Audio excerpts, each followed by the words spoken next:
Hi, I'm Ted Field, and welcome to In-Depth Travel. I love to travel, and therefore I love to watch travel videos on YouTube. I think they're a great source of information for places that you might want to visit. But I do have a problem with a lot of the videos that I see. At the end, it seems like the hosts will say, man, I wish we had stayed here longer, or I didn't know that was going to happen, or I didn't know this city had so much to offer. Well, I'm older. I'm not the kind of person that likes to go from place to place to place. I tend to like to get to a place and stay. So I want to offer you videos that are a little bit more in depth. Now I'm just starting this, and I'm starting with the city of Granada in Spain. So I'm going to have a video about how to get there and all the things you need to do to locate a great place, the places you might want to stay, the train system, flights, etc. I'm even going to do a cooking video that shows you how to make salmorejo, but I'm going to start right here with what all the travel videos do that I love, top 10. So I want to invite you to enjoy my top 10 Granada. I've broken it up into several parts because I tend to talk a lot, but I think you'll get a lot out of it. So without further ado, Ted Field's top 10 things to do in Granada. I hope you enjoy.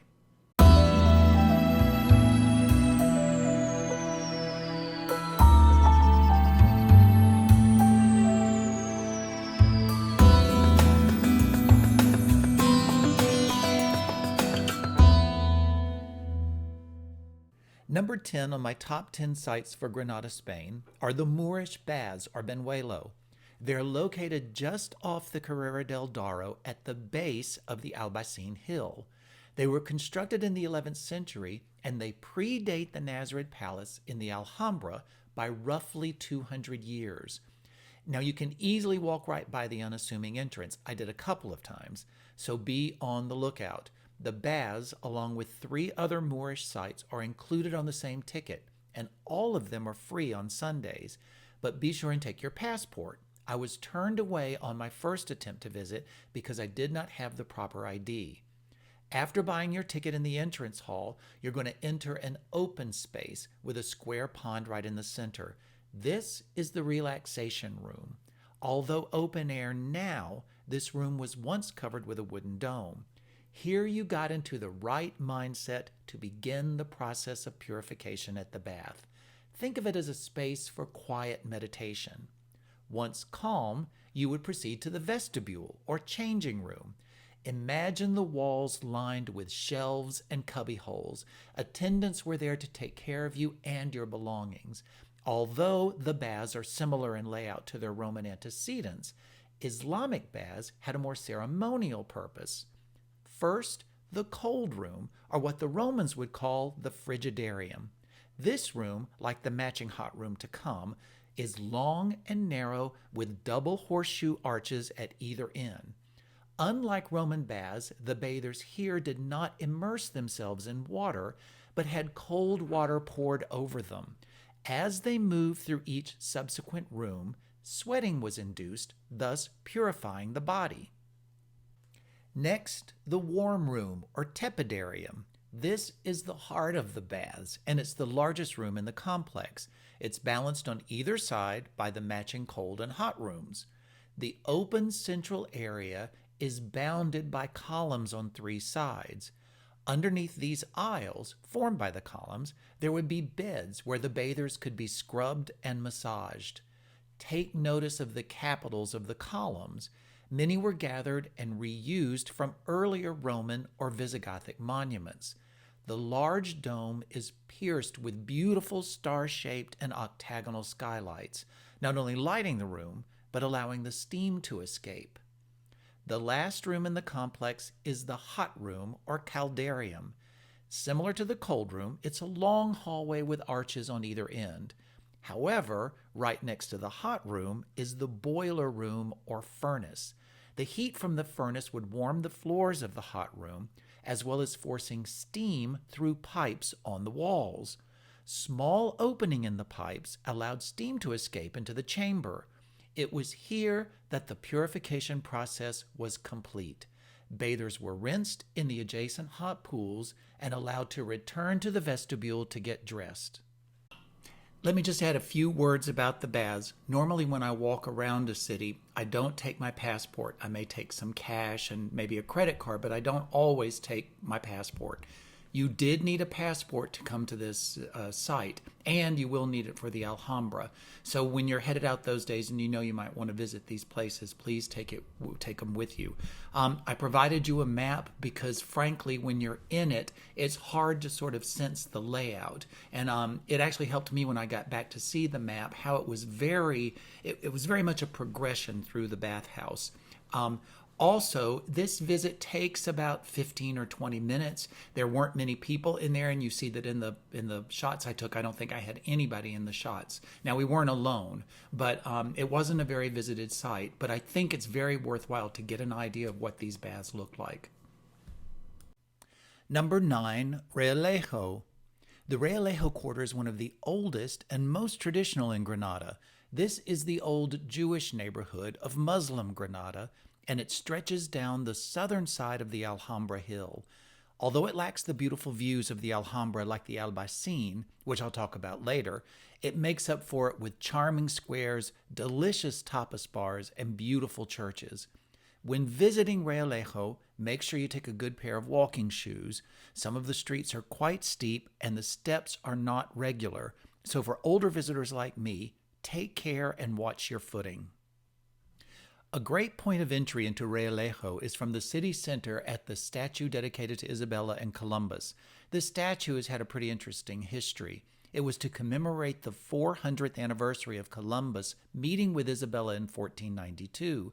The sculptor, Mariano Benlliure, depicted a seated Isabella on her throne greeting Columbus for the first time.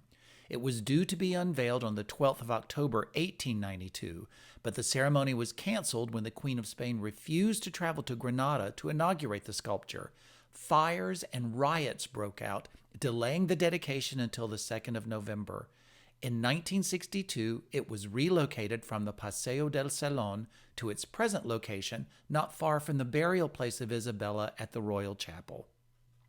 Perhaps the most important monument in the Realejo quarter is the Church of Santo Domingo.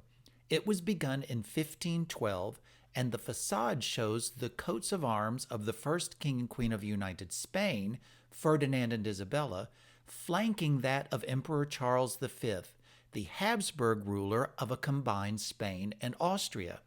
In traditional Grenadine style, the interior is sumptuous, but the absolute standout is a jaw-dropping, life-size sculpture depicting the Last Supper. The spiritual heart of the Realejo quarter lies in the Campo del Príncipe, or Prince's Field. This large, beautiful square is surrounded by traditional tapas bars, but in the center is a statue of the Crucifixion. Called Cristo de los Favores, or Christ of the Favors, it is worshipped by the Grenadines.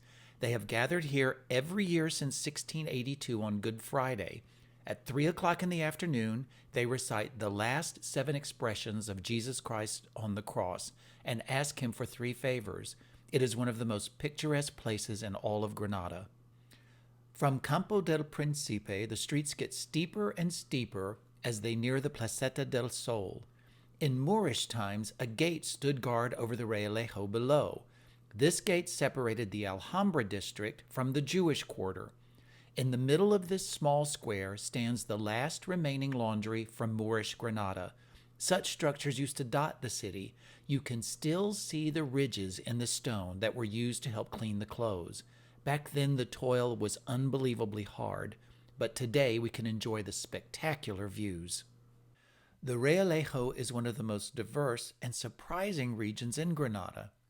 As you tour the quarter, be on the lookout for the street art of Raul Ruiz.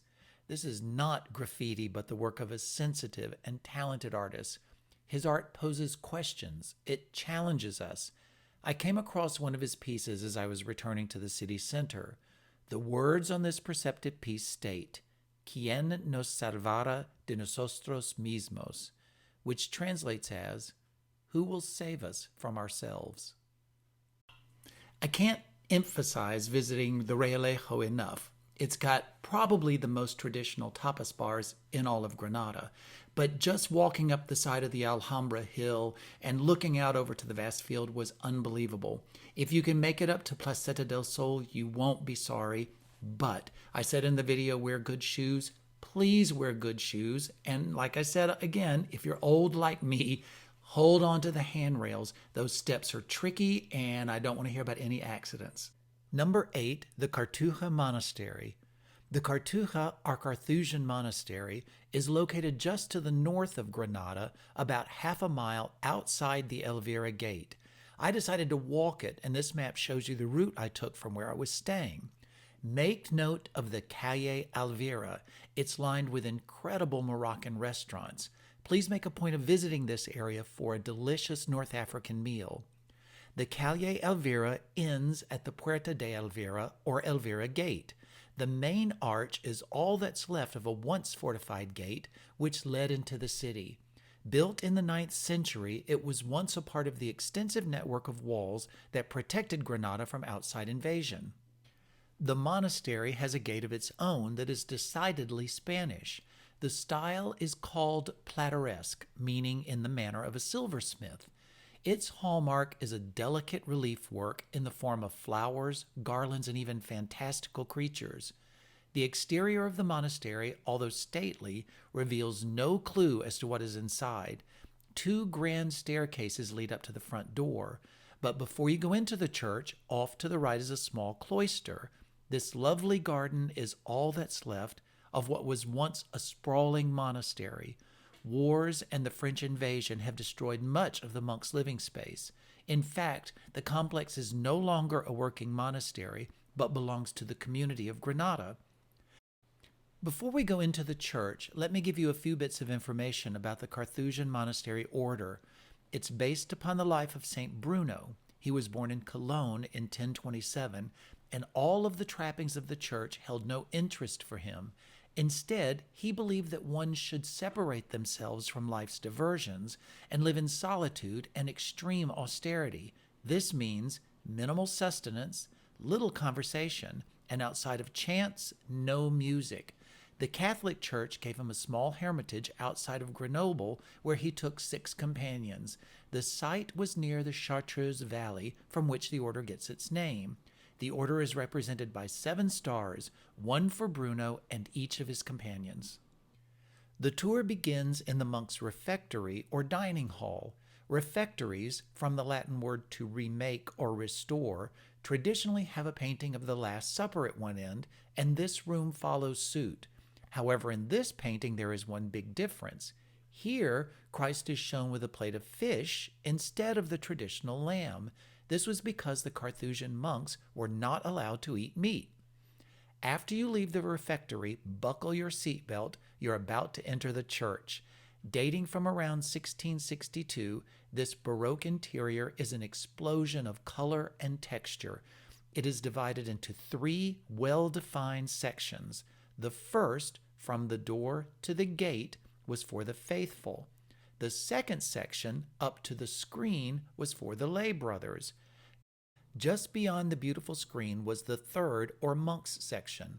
This complete separation of the monks from the lay people was prescribed by Carthusian rules. Notice the decorative scrolls on the stalls at head height. They served as blinders to keep the monks from seeing each other. Also notice the lack of an organ. This was in keeping with the no music policy. Behind the altar is the magnificent baldachin or canopy. It is made of gilded wood inlaid with mirrors and dates to 1710.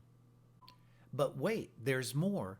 Behind the altar is the Sanctum Sanctorum, or Holy of Holies, where the relics and instruments of the host are kept. The domed tabernacle is covered by another magnificent baldachin, this time supported with 4 spiraling black marble columns. In the Catholic Church, the tabernacle is a locked box where the articles of the Eucharist or Holy Communion are stored. It is the holiest place in the church. One of the most beautiful elements in this room is above the tabernacle, the glorious cupola fresco by artists Antonio Palomino and Jose Risueño. You can see St. Bruno on the left, holding a globe on which there is a monstrance.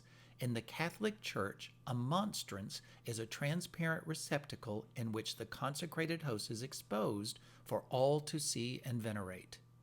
And if you thought the Sanctum Sanctorum was a visual feast, just wait until you see the sacristy.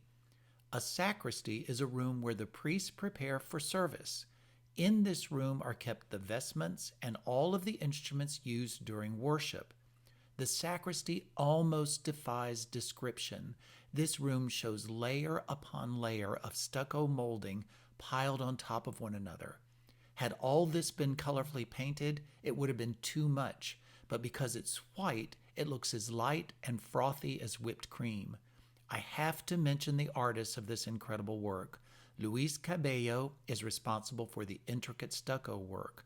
The stonemason, Luis de Arevalo, worked wonders on the marble. The splendid cupola fresco is by Tomas Ferrer. Also take time to look at the beautiful marquetry work on the vestment cases. These were created by lay brother Jose Manuel Vasquez with mahogany, ebony, ivory, mother of pearl, tortoiseshell, and silver.